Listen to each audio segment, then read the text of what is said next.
আজি প্ৰশ্ন হয় যে ৰাষ্ট্ৰীয় দলটো 40 বছৰ পাছত থকাৰ পাছত এটা মানে আঞ্চলিক দললৈ কিয় আহিলে আৰু যিটো আঞ্চলিক দলত এজন কোনো নিৰ্বাচিত প্ৰতিনিধিও নাই তেনেকুৱা এটা প্ৰশ্ন সাধাৰণতে মানুহৰ মনলৈ আহে সাধাৰণতে মানুহ সদায় ৰাজনীতিত যিটো দলত জয় জয়কাৰ চলি আছে ৱেভ আহিছে আৰু মানুহ দলটোৰ প্ৰতি ধাৱবান হৈছে তেতিয়া যোগদান পৰ্বটো ধৌ উঠে কিন্তু মই আজি ইয়াত কিয় আহিছোঁ এইটো এটা কথা প্ৰশ্ন এটা আহিছে আৰু মই 40 বছৰতকৈ অধিক কালে হ'ব চাগে এটা সম্পৰ্ক থকা দলৰ পৰা কিয় ওলাই আহিলোঁ এনেকুৱা বহুত প্ৰশ্ন আছে আৰু মোৰ মনতো বহুত প্ৰশ্নই খুন্দি আহিছে যে মই ৰাষ্ট্ৰীয় দল কৰিছিলোঁ কিয় আৰু তাৰপৰা কি পালোঁ কি নাপালোঁ মোৰ ব্যক্তিগতটো পোৱা নোপোৱাটো কোনোবাই কিতাপ কৈছেও যে ৰাজেশ ভাইটো বহুত পালে 4বাৰকৈ সাংসদ হ'ল মন্ত্ৰীও হ'ল চাওক মই 4বাৰকৈ সাংসদ হৈছোঁ কোনোবাই মোক সাংসদ বনাই দিয়া নাই আৰু কাৰোবাৰ দয়া বা কৃপাটো মই বনা নাই দল নিজে বনাইছিলোঁ সংগঠন কৰিছিলোঁ য'ত যেতিয়া আমাৰ দলৰ কোনো এটা নিৰ্বাচিত প্ৰতিনিধি নাছিলে পঞ্চায়ততো নাছিলে MLAও নাছিলে তেতিয়াও মই চাৰিপিনে কংগ্ৰেছৰ জয় জয়কাৰ তেতিয়াও জিকিবলৈ সক্ষম হৈছিলোঁ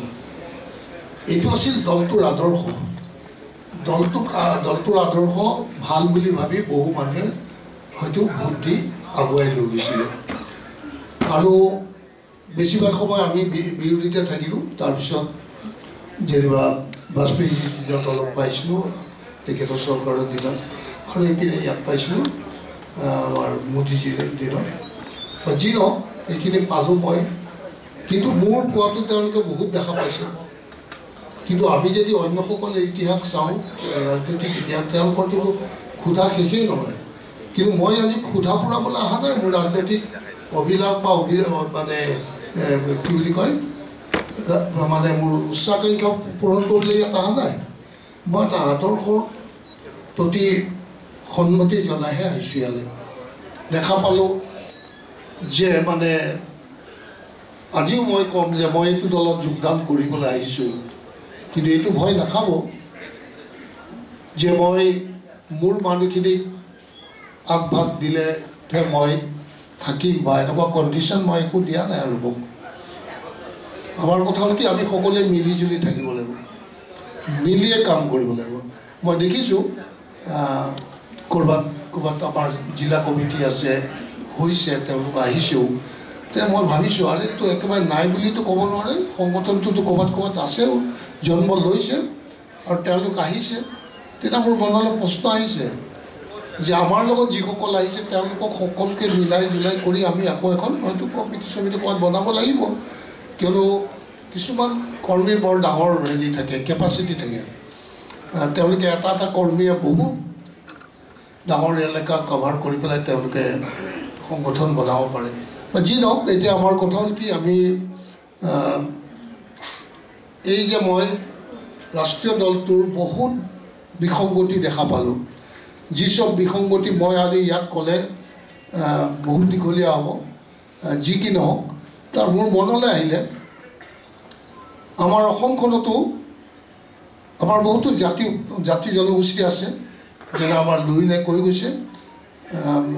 আমাৰ জগদীশেও কৈ গৈছে যে ইয়াত দুভাষী অসমীয়া বহুত আছে দুভাষী অসমীয়া যেনে বিহাৰীসকল দুভাষী অসমীয়া বেংগলীসকল দুভাষী অসমীয়া নেপালী দুভাষী অসমীয়া এনেকুৱা ধৰণৰ বহুতখিনি আছে তে সেইসকলৰ লগত এটা আমাৰ স্থানীয়ভাৱে সৰু সুৰাকৈ কিবা খুটুক খাটাক লাগি থাকে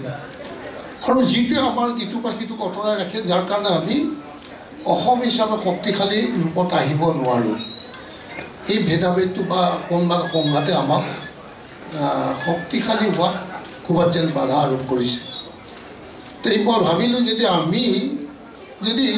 ৰাষ্ট্ৰীয় দলৰ আমব্ৰেলাৰ তলত যেতিয়া আমি সকলো জাতি জনগোষ্ঠী এক হ'ব পাৰোঁ যেনে আজি বিজেপিত বঙালী বিহাৰী মাৰোৱাৰী নেপালী চবটো এক হৈ গৈছে তেনে কোনো কোৱা নাই যে বঙালী বিহাৰী মাৰোৱাৰী মানে শংকা আছে নে সন্দেহ আছে কি আছে এনেকুৱা এটা কাৰণে নহয় বা হ'ব নোখোজে কোনোবা 2-4 জ্ঞানী মানুহ আহে বাকী সকল কিন্তু মাছ স্কেলত নাহে সেইটো কথাৰ পৰা মই ভাবিছোঁ যে আমি অসমখনক যদি ৰক্ষা আৰু শক্তিশালী কৰিবলৈ হয় তেতিয়াহ'লে আমাক সকলো জাতি জনগোষ্ঠীৰ সমৰ্থন সাহস সহায় সহযোগিতা লাগিব আৰু তেওঁলোককো সম অধিকাৰ দি